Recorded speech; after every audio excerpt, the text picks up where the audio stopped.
Hai, saya Sania Ratiningsih. Saya yakin sebagian besar dari Anda sudah banyak sekali mendengar berita soal wabah coronavirus. Hai teman-teman semua, jadi sebelum saya menjelaskan secara rinci tentang coronavirus itu sendiri, saya akan menjelaskan bagaimana nama lain dari coronavirus itu sendiri. Nah, jadi penyakit yang sedang mewabah ini mempunyai dua nama ofisial, yaitu yang pertama adalah novel coronavirus yang biasa disebut sebagai nCoV, dan yang kedua adalah SARS-CoV-2. Nah, jadi kedua nama ini sama saja bisa dipakai untuk nama lain dari coronavirus itu sendiri. Sementara kita ketahui bahwa penyakit dari virus ini adalah biasa disebut sebagai COVID-19.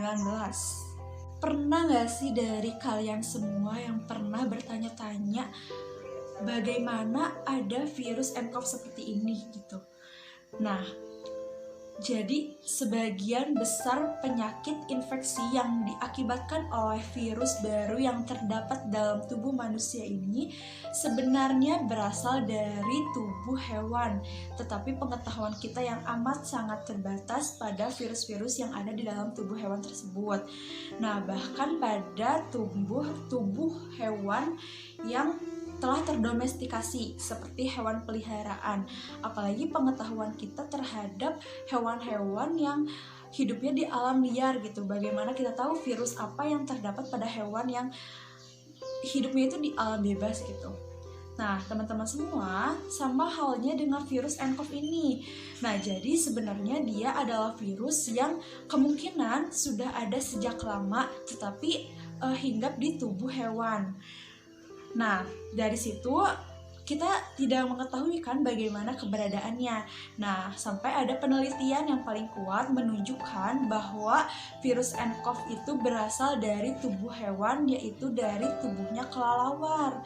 Karena memang berdasarkan penelitian tersebut, kelelawar diketahui sebagai spesies yang mengandung coronavirus yang sangat beragam. Nah, teman-teman semua, di sini saya akan menjelaskan sejarahnya. Tonton terus video selanjutnya. Dilihat dari sejarahnya, virus corona pertama kali diidentifikasi sebagai penyebab flu biasa pada tahun 1960. Hingga pada tahun 2002, virus itu belum dianggap fatal. Tetapi pasca adanya SARS-CoV di Cina, para pakar mulai berfokus pada penyebab dan menemukan hasil apabila wabah ini diakibatkan oleh bentuk baru corona.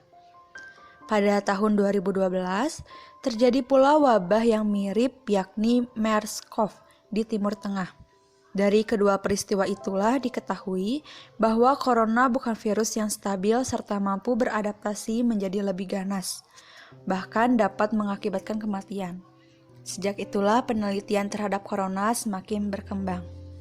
Namun ada juga pada bulan Desember 2019, terjadi sekelompok kasus yaitu radang paru-paru yang tidak diketahui penyebabnya yang dihubungkan dengan pasar grosir makanan laut Huanan. Wabah virus corona dari Wuhan dikaitkan dengan pasar yang menjual hewan untuk dikonsumsi, sehingga penyakit tersebut diduga berasal dari hewan. Hal ini menimbulkan kekhawatiran bahwa wabah virus corona baru akan mirip dengan wabah SARS.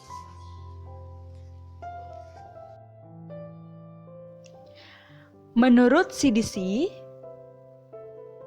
virus corona menyebar dari satu orang ke orang lain lewat kontak radius 1,8 meter.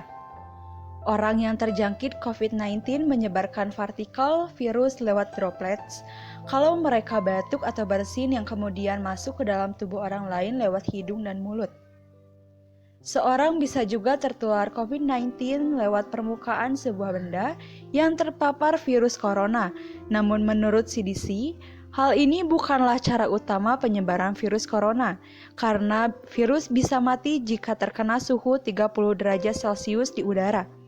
Itulah mengapa masker lebih dibutuhkan untuk mereka yang sakit, agar virus corona tidak semakin menyebar. Lalu bagaimana ya cara pencegahan coronavirus ini?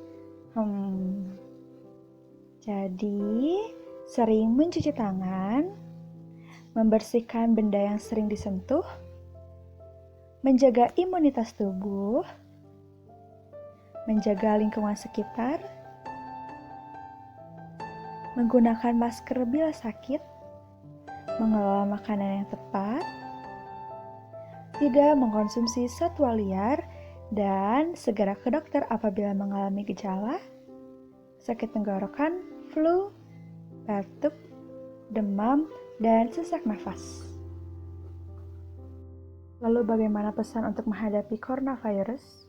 Sebagai kaum milenial, Tentu saya juga merasa takut, khawatir, serta cemas. Takut hal ini akan terjadi, hal itu akan terjadi, bagaimana jika ini dan itu terjadi. Tapi di balik itu semua, ternyata virus yang paling mematikan adalah virus kepanikan. Yang harus kita lakukan sekarang adalah cross-check informasi dan percaya pada pemerintah serta tim medis yang sekarang sedang semaksimal mungkin untuk mengatasi wabah ini. Kuatkan imun, kuatkan iman. Bukan hanya mengandalkan kekuatan manusia saja, tetapi percaya dan berdoa bahwa Yang Maha Kuasa juga akan menjaga dan melindungi kita. Percaya bahwa semuanya akan baik-baik saja. Percaya bahwa Indonesia bisa melawan corona.